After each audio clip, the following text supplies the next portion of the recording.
This presentation shows you the spreadsheet analysis for the Boateng Electronics Company case on international capital budgeting. So please be sure to review that case first and then come back here so you can follow easily as I show you the step-by-step process for obtaining the final results. But anyways, here's a quickie on the case. The company based in Texas exports currently 2,000 units. Actually, these are calculators per month to the West African country of Ghana. Now, though, the company does have this incentive program going on in Ghana whereby it can invest 8.5 million Ghanaian cedis. That's the currency used in Ghana, of which 25% would be in working capital and then the rest in property, plant, and equipment as shown here. Now, and this is to build a manufacturing plant in Ghana to manufacture the calculators. The company, though, it's going to have this investment over a period of 5 years, and that's the period over which the project will be depreciated. And the end of which it plans to dispose of it to a local Ghanaian consortium for the price of 18 million Ghanaian cedis. All right, so now it projects that it can sell this calculator each for 96 Ghanaian cedis, which is actually 20% less than competition, and projects to sell about 1,800 units per month. Operating and materials cost will amount to 30 cedis per unit, and materials purchased from the parent firm in the United States would cost 26 cedis per unit. And here's a projected growth rate of 4.5%. So now, additional information is summarized here, and they include tax rate, the current exchange rate between the US dollar and the cedi, and so here is 4 cedis to $1 right here. Inflation rate in Ghana is running at 4.25%. For the US, it's 2%. And we're going to use a 5% risk-free interest rate and market risk premium of 12%. And actually, this is the market rate of return of 12%, so the risk premium would be 12 minus 5, which is 7%. All right, the beta for the project is 2.5, and the country risk premium that we're going to be attaching to the cost of capital estimation for this project, it's going to be 3.5%. So let's rock and roll with the analysis. First is to calculate the weighted average cost of capital. So now, but note, I said, but since this is an all equity investment, the cost of capital is effectively the cost of common equity, which using the CAPM, I show you the definition here, it's calculated to be 22.5%. So you can see my calculation in there. And if I hit F2, you will recognize the input data to include, if I scroll up here a little bit, B26 here is going to be the risk-free interest rate, which if I scroll up, you'll see that to be this 5%. Scrolling down, this is the market risk premium, which is the market return of 12% and the risk-free interest rate of 5%. So if I scroll up here, you're going to see those numbers again. And beta is going to be 2.5%, which is in cell B28. So anyhow, that all comes out to be 22.5%. So then, now, if we use the cost of capital adjustment to find the value of this project, then we're going to need to add the country risk premium to this 22.5% so as to obtain a cost of capital for the Ghanaian project that's in keeping with the country risk. And so the risk premium, if I scroll up here, we're going to be using is this 3.5%.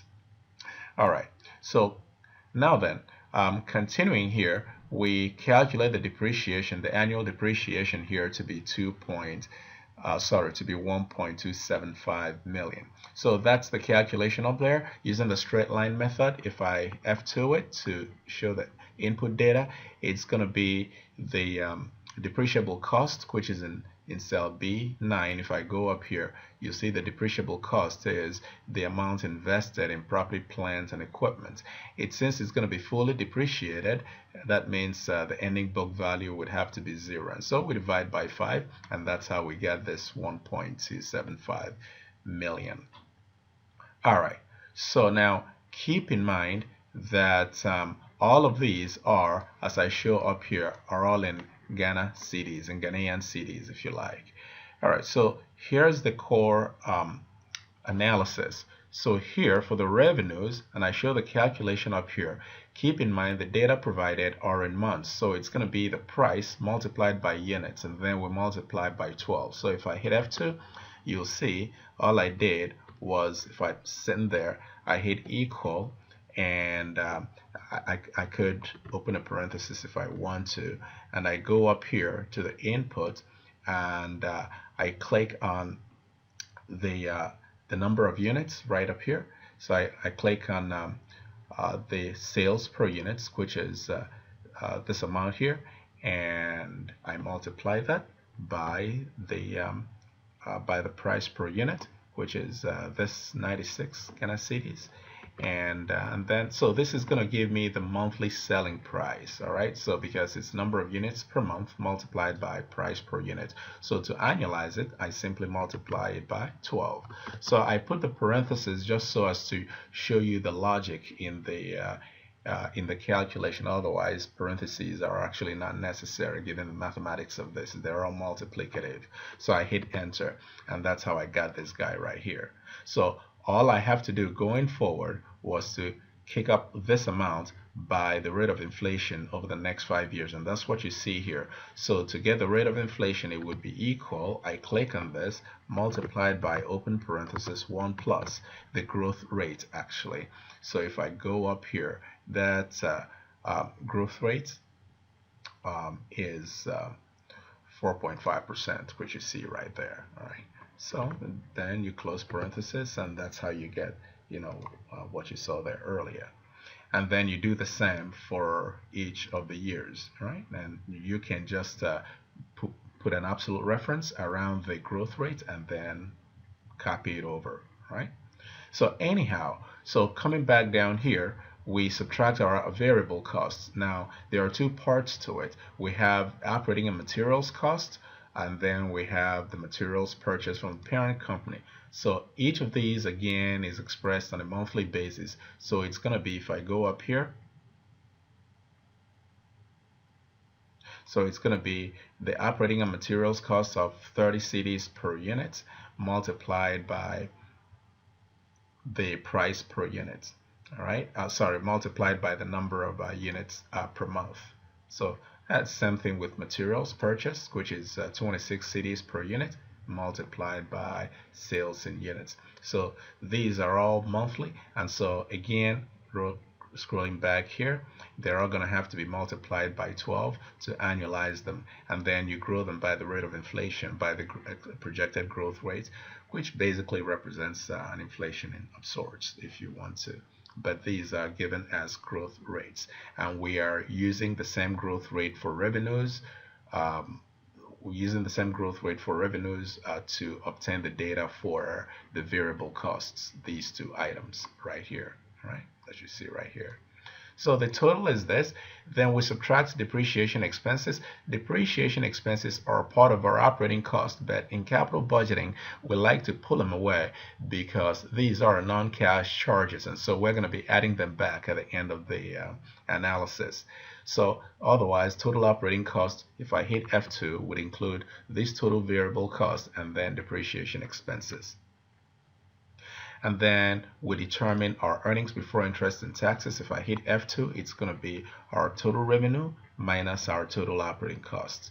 All right, and in the first year, in the years, it's going to be all negative. But keep in mind that the tax effect here is going to be positive, because when you have negative operating income, you're going to have tax credits. So the way to deal with taxes is to always use negative to reference your tax rate cell, as you see right up here. Right? So what I did was to hit negative, and then I scroll up to the input section here, and I click on this tax rate cell, and if I may scroll down so you can see where we're working at.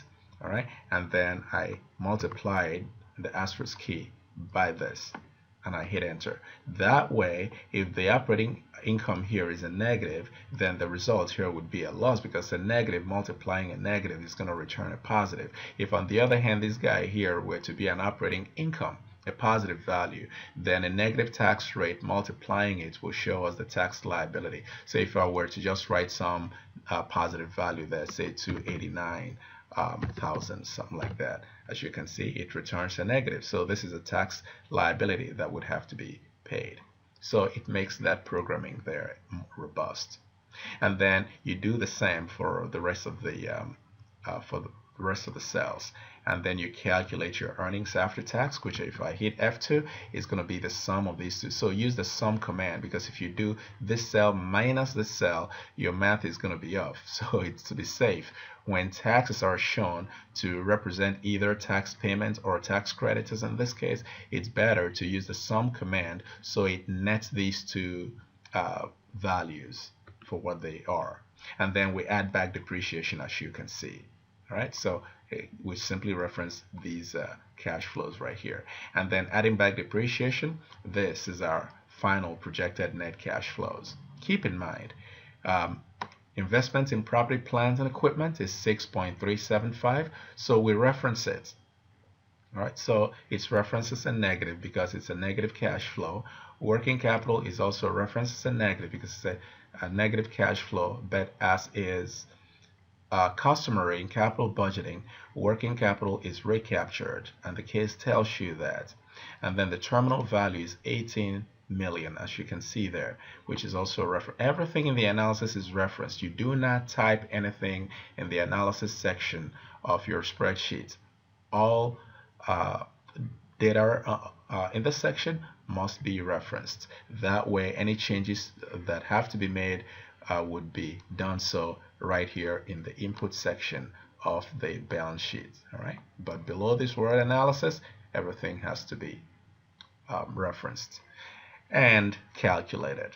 Okay, so right down here, now keep in mind in outside of the information given in the case that there is not going to be any tax effects, we would have had to calculate tax liability tax there, which actually would have been you use a negative to reference the tax rate cell, and that's going to be that would have been this tax rate multiplied, open parenthesis, by the difference between the market value and the expected market value, which is the salvage value, is that, minus the ending book value. And since this is being fully depreciated, that comes out to be 0. You close parenthesis. So that actually would have been a $7.2 million in tax liability. But that's not going to be the case because of the favorable tax treatments that this Texas firm has received from the government of Ghana. So I'm going to undo it. All right. Therefore, this is our calculated net present value. The NPV, to calculate that, would have to be using the cost of capital adjustment model, would have to be based on the adjusted cost of capital. As I note here, cash flows to be discounted using the foreign cost of capital. So basically that means right here, I'm going to hit equal NPV, you open parenthesis, it prompts you for the rate. So for this discount rate, I'm going to scroll up here, and I'm not gonna be using 22.5. I'm gonna be using this one right here that is adjusted for country risk premium. All right. So then scrolling down here so you can see my work at the original spot, you hit comma. Then you get your cash flows. Excel uses the word values, but I prefer to use the word cash flows, or CFs. So it says from the first one, it's not gonna be from the one at time 0. So you gotta click, hold, go all the way to the end right there, and then you close parenthesis. This initial cash flow, since it's not to be discounted, it's typically the cost of the project, the initial cost of the project has to be subtracted out from this. But keep in mind that our cash flows, we use negatives and positives to represent cash outflows in this initial case and cash inflows right over here. So make sure that rather than write minus here, since a negative will actually be adding this, you instead use plus, and then you click on this. That way it correctly subtracts it. Hit enter, and that's your final figure. Now you can format your decimal places by either going a number and clicking on this number, and then you can just kick this down to 0. We don't really need all of that. All right.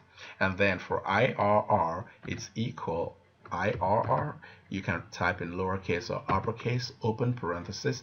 It says the values. So here it's values. You don't have to start from the first one. You just start from zero. All the values from zero all the way to the end. And then you don't have to put in the guess. That's optional. Just close parenthesis and hit enter. And that's your final result. So now, using the cash flow conversion model, we need to obtain our forecast exchange rate for each of the years from the current year, which is given to be 4 cities to the dollar, to all the years going forward. Now, you may have learned elsewhere that you can use the interest rate parity formula to obtain this. However, in this case, excuse me, we're going to use the purchasing power parity model, which is so defined and explained in this section of the presentation, so you can read that up on your own. But it is a model that's analogous to the purchasing power parity model, except that here the numerator would be the inflation rate of the domestic country, looking at this from the Ghanaian standpoint, divided by 1 plus the inflation rate of the foreign country. Again, this using interest rate parity, this inflation rate would have been replaced by the interest rate in the domestic country, and this would have been the interest rate in the foreign country, and you multiply that by the spot exchange rate.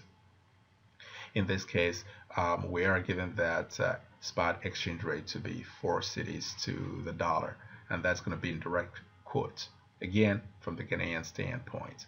So with that, we obtain these results that you see here. You can see my calculation right in here. Right? Calculation right in here. So all I did was to implement this. So with those, I just come here, multiply this cash flow in Ghanaian cedis by this exchange rate.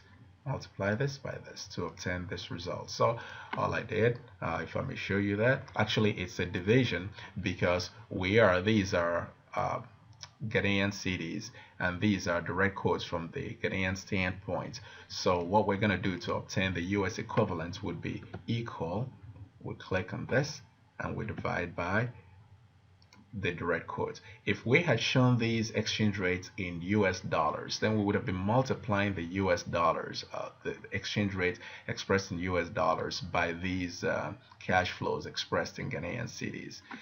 But since cash flows are in Ghanaian cedis and exchange rate is in cedis per dollar, in direct quote from the Ghanaian standpoint, you'd have to divide it into the cash flow. So that's what I did there. And then nothing is to be made an absolute reference, so you can just copy it right across to get those. And then here you calculate your NPV. And again, in this case, because you're doing cash flow conversion, you will not use the adjusted cost of capital. So if I hit F2 and I scroll up here, you will see that the cost of capital I used is the US based cost of capital of 22.5%. I need not redo that since I've already shown you how to calculate NPV. And then the same thing for the IRR, you would do so using these cash flows. So whether you use cost of capital adjustment, you will accept the project because the NPV is positive. In Ghanaian cedis, it's 645,901. And if you use cash flow conversion, you will still accept the project because the NPV in US dollars is positive. As well, the IRR in this case is greater than the adjusted cost of capital of, if I scroll up here, 26%. So what we got here is more than 28%. And if you base it on this internal rate of return of 25.43% is greater than the unadjusted US based cost of capital of 22.5%, as you see there. So in conclusion, whether you base it on the cost of capital adjustments or the cash flow conversion model, you should be accepting the project, because in each case the net present value is positive. And that wraps up this quick overview of the spreadsheet analysis of the case, Boateng Electronics Company. I'm Pat Obi, Professor of Finance, Purdue University, Calumet.